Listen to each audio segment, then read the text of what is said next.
ചക്കരാസ്പേരുടെ YouTube ചാനലിലേക്ക് എല്ലാവർക്കും സ്വാഗതം. ഇന്ന് ഞാനൊരു വടക്കൻ സ്റ്റൈൽ മീൻ കറിയാണ് ഉണ്ടാക്കുന്നത്. അതിനുവേണ്ടി ഒരു മൺചട്ടി അടുപ്പിലേക്ക് വെച്ചിട്ടുണ്ട്. ചട്ടി ചൂടായി അതിലേക്ക് കുറച്ച് വെളിച്ചെണ്ണ ഒഴിച്ചു കൊടുക്കാം. വെളിച്ചെണ്ണ ചൂടായി വരുമ്പോഴേക്കും അതിലേക്ക് കുറച്ച് കടുക് ഇട്ട് കൊടുക്കാം. അതിൽ കടുക് പൊട്ടുന്നുണ്ട്, അതിൽ കൂടെ കുറച്ച് ഉലുവ കൂടെ ചേർക്കാം.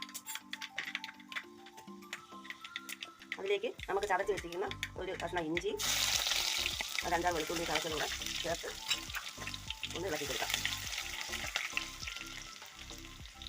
ഇഞ്ചി വെളുത്തുള്ളി ഒന്ന് പച്ചച്ചുള മാറുമ്പോൾ ഒരു 10-12 ചെറിയ ഉള്ളി ചതച്ചത് അതും കൂടി ചേർത്ത് ഇതെല്ലാം ചതച്ചെടുത്തതാണ്. ചതച്ചെടുക്കുമ്പോഴാണ് അതിന് ടേസ്റ്റ് കൂടുന്നത്. അതിൻ്റെ ചോറെല്ലാം ഇറങ്ങി വരും.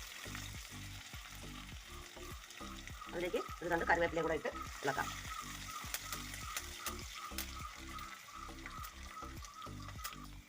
ഇതിലേക്ക് ഒരു 3 പച്ചമുളക് നടുക കീറിയതും കൂടെ ഇട്ട് കൊടുക്കാം. ഏകദേശം എല്ലാം മൂത്ത് വന്നിട്ടുണ്ട്. അധികം അങ്ങ് മൂത്ത് പോകണ്ട, ഒരു പാകത്തിന്. ഇതിലേക്ക് നമുക്കൊരു 1/2 ടീസ്പൂൺ മഞ്ഞൾപ്പൊടി കൂടെ ഇടാം.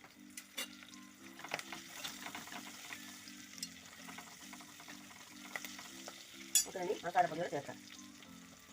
ഇതിലേക്ക് ഒരു 1.5 ടേബിൾ സ്പൂൺ കാശ്മീരി മുളക് പൊടിയാണ് ഇട്ടത്. പിരിയൻ മുളകിൻ്റെ പൊടി അതാണ് ഇട്ടിട്ടുള്ളത്. മല്ലിപ്പൊടിയൊന്നും ഇതിന് ആവശ്യമില്ല. നല്ല എരിവ് വേണമെന്നുള്ളവർക്ക് സാധാ മുളക് പൊടി കൂടെ ഒരു സ്പൂൺ ചേർക്കാം. അധികം എരിവ് വേണ്ടാത്തത് കാരണം ഈ മുളകാണ് ചേർത്തിട്ടുള്ളത്.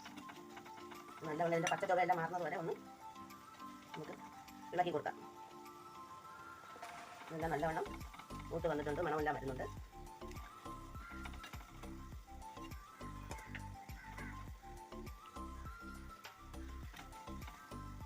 ഇനി നമുക്ക് ഇതിനാവശ്യമായ കുടംപുളി കൂടെ ചേർക്കാം. ഞങ്ങളൊരു 2-3 പീസ് കുടംപുളിയാണ് എടുത്തിട്ടുള്ളത്. ചൂട് വെള്ളത്തിലിട്ട് വെച്ചിട്ടുള്ളതാണ്, കഴുകി. അത് ഇതിലേക്ക് നമുക്ക് ഒഴിച്ചു കൊടുക്കാം. എന്നിട്ട് ചേർത്തൊന്ന് നല്ലവണ്ണം മിക്സ് ചെയ്ത് കൊടുക്കാം.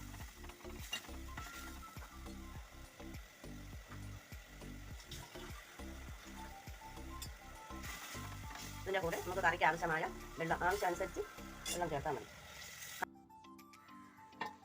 മസാലകളെല്ലാം നല്ലവണ്ണം തിളച്ച് വന്നിട്ടുണ്ട്. ഇതിലേക്ക് നമുക്ക് മീൻ കഷ്ണം ഇടാം. ഞാനിന്നൊരു ചൂരയാണ് കറി വയ്ക്കുന്നത്. അത് ഒരു ചെറിയൊരു ചൂര, അതിൻ്റെ പീസുകൾ അതിലേക്ക് ഇട്ട് കൊടുക്കാം.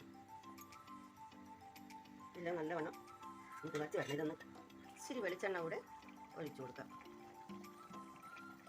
ആറെല്ലാം നല്ല കുറുകി വന്നിട്ടുണ്ട്. 2 കറിവേപ്പില കൂടെ ഇട്ട് കൊടുക്കാം. ഉപ്പും എരിവും പുളിയും എല്ലാം നല്ല പാകത്തിന് വന്നിട്ടുണ്ട്. നല്ല മണമെല്ലാം വരുന്നുണ്ട്. എല്ലാം റെഡി ആയിട്ടുണ്ട്. ഈ മീൻ കറി എല്ലാവർക്കും ഇഷ്ടപ്പെട്ടെങ്കിൽ എൻ്റെ ചാനൽ സബ്സ്ക്രൈബ് ചെയ്യുക, ലൈക്ക് ചെയ്യുക, ഷെയർ ചെയ്യുക, സബ്സ്ക്രൈബ് ചെയ്യുക. Thank you.